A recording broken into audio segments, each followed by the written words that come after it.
Hello, friends. I usually hold up LP records, wax, vinyl. Um, Usually that's the kind of older stuff.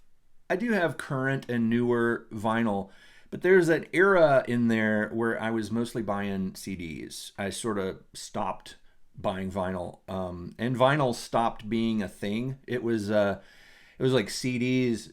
CDs are better, man. They sound better than vinyl, and they're smaller. They're easier to store. You can keep a whole bunch of them in your pocket. All those things. But then, in recent times, we hear all this news about how vinyl is outselling CDs and people are buying more and more vinyl, which is really cool. But you also have to admit that CDs are good too. CDs sound good. They sound good. LPs, I think that warmth that we hear about, the warmth of a vinyl record coming through your tube amplifier and your awesome speakers. Yeah, there is a warmth. There is a definite vibe to the big album cover, the artwork that you can look at, the giant album, 12 inches by 12 inches of artwork that came with your record. And then CDs happened and they're like this big and there's not really much to look at, and the album artists stopped really caring, it seemed like. But there are albums that I have that I love that I only have on CD. One such album is perhaps one of my favorite albums. It's an intense record. I think it's on a lot of people's favorites. There's a deep sadness to it, and it's haunting. That's a word you hear a lot about this album. And the record I'm talking about is by Jeff Buckley, and it's called Grace. This album is it's really a heartbreaker because it's Jeff Buckley's only album, his only studio album. There's been others, of course, but the reason is he died. He drowned in the river in Memphis, Mississippi River, in a place called the Wolf River Harbor, and that always gives some sad undercurrent to an artist. Of course, when they leave us, we always wonder what else could they have done? What else would they have accomplished? And the promise on this album is so immense. There's so much promise on here, that so much potential, and you're thinking, wow, what could he have done if he had stayed with us? That's what you think when you listen to this. But then you have to eventually put that aside and just listen to this as music. Listen to the music on this album. Listen to the arts and crafts of this record, the guitar playing, the amazing voice of this guy. Jeff Buckley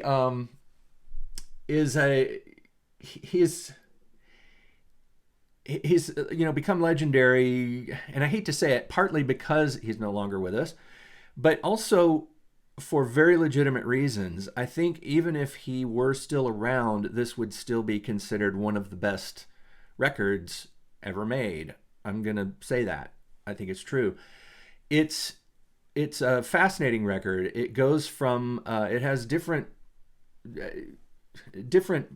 places that it takes you. It's one of those let's go on a journey records. You listen to it with your headphones. You go into this world with him.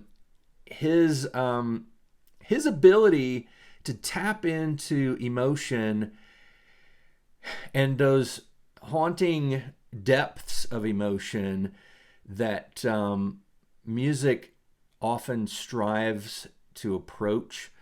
You can tell a lot of musicians, a lot of singers are trying to go there. They're trying to breach those doorways into self-expression that transcend normal singing, and they want to go there. They want to express those unexpressible depths of emotion and feeling, human experience, life, love, all those things that come through in music. And listen to this record. Jeff Buckley goes there. He you can't help but feel this wave of emotion coming out of the speakers, of genuine, truthful emotion. There's nothing fake or contrived here. He's singing in a way that I normally don't get into. I normally don't really like the kind of singing that goes into these freeform emotional expressions. Some people call it like vocal calisthenics, like they're expressing how good of a singer they are by showing you how much movement they can put into the notes and all that kind of stuff. You know, Mariah Carey comes to mind, but Buckley does a little bit of that. He does a little bit of that explorational kind of singing, where he puts more notes in there than the standard singer might have. They used to call it song styling, where like a person was a song stylist, where they would sing the song in a way that put their own twist on it and their own melodies interlaid, interwoven with the actual melodies of the song as written. Anyway, I don't know if that's making any sense at all, but Jeff Buckley is one of those singers that emotes. He pushes out into a release of emotion in the way he sings. This record it still is astounding to me every time I listen to it. His just his ability as a singer, aside from the emotional content of the music, which will bring you to tears in some ways if you're listening to it in a certain mood. Also, the fact that he sings about death a lot on here. There's a lot of sort of grim, melancholy nature to the songs, but in the way he sings them, you kind of get the feeling like he thought a lot about mortality, death, and sadness, and the sort of darker aspects of life and love and I mean, there's a song on here, an ancient song from the 1500s called Corpus Christi Carol that he sings, which is just a sad ancient song about someone who has died and bleeding and just the sadness of hearing a song about like a song that's has inflections of deep and heavy ancient love. People that are, died 1,000 years ago. It's sad. There's a sadness to this record. There's also one of those songs that I think has been overdone. You may not ever want to hear it again, but he did a version of Leonard Cohen's Hallelujah on here, which I think is the definitive version. I mean, Leonard Cohen's version is great.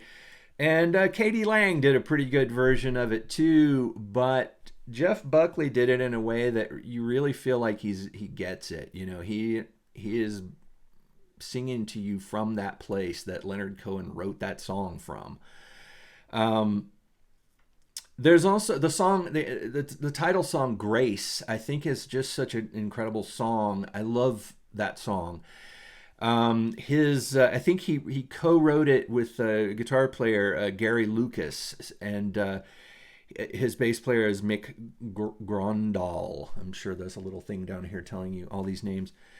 And there are string arrangements on this album that are stunning. They're beautiful by Carl Berger, and they add so much depth and presence to the type of music that he's playing here. The record came out in 1994, so there is a bit of a 90s vibe to it. Let me get away from the sadness for a moment, the melancholy aspects of this album, and just go into the technical stuff. The string arrangements are gorgeous. The production is great. It, like I said, it's got kind of a 90s vibe to it. It's got that guitar pop 90s feel to some of it, but it transcends the 90s. It's timeless, pretty timeless album. You can definitely tell when, this is 90s, 1994, but the songs on here are incredible. The lyrics are great. Um, Technically, Jeff Buckley's voice is astonishing. That's a word I don't use very often. But he just sings in such a way that he's able to hit these notes that are almost unhuman. Like, and and because of that, there's a quality to his voice when he hits those notes, and when he it's almost like a wail from beyond, like he's singing to us from somewhere else. There's a bit of a strange vibrato going on when he hits certain notes, and when he pulls out these notes, when he hits notes and pulls them out into a place where it's almost like he's crying these notes, or screaming them, or wailing them, and weeping them in some ways. It's almost like he's got the ability to take a note and change the timbre of his voice in a way. I don't know what he was doing. I don't know much about singing, but he's doing something where he's putting an extra flavor to the sound of his voice. And the level of self-expression just goes through the roof with some of these songs where he's singing to you from somewhere. And I just love this album. I think everybody should have this record. It's the CD is this was like a special edition of the CD that it had some extra stuff in here. It's like it's got like 3.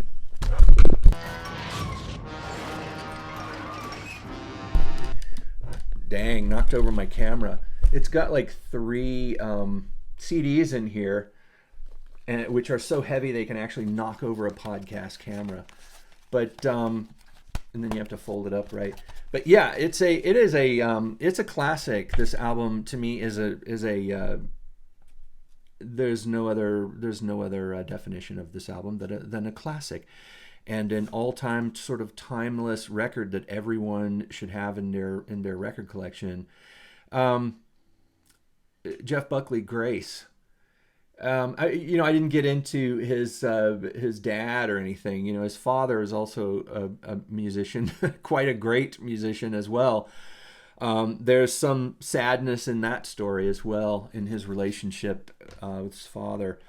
But yeah, I wanted one quick little note. I found myself at one point in my life, a decade ago, I found myself on the roof of a hotel in Memphis with Eddie Vedder, just hanging out with Eddie Vedder. Yeah, it's a long story, but I mentioned something about how close we were to the place where Jeff Buckley died, because you could go to the edge of the building and look over and see, look down a little bit and see where Jeff Buckley died. So there's like a sadness when I go there to Memphis, and when you see that river, Jeff Buckley comes to mind, and I think it's the same with Eddie Vedder, who's also musician. You may have heard of him, but that is a sad undercurrent to this record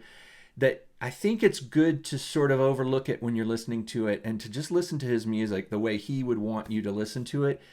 I'm sure he intended to stay with us and make a lot more records, and I just wish we could hear them. But anyway, we get what we get. We got one, and it's a good one. There's other records that have music that he did, other bits and pieces from here and there, demos and live performances, and songs that aren't on this album that he recorded, and those are great to listen to. Yeah, be a Jeff Buckley completist and get them all. But Grace is the record that he did on his terms, the way he wanted it, and it is his expression, his release. I think this record is a stunner. You need to have it. You need to own it. And I'm going to stop right there. And thank you for listening to me. And I'm going to talk to you again real soon.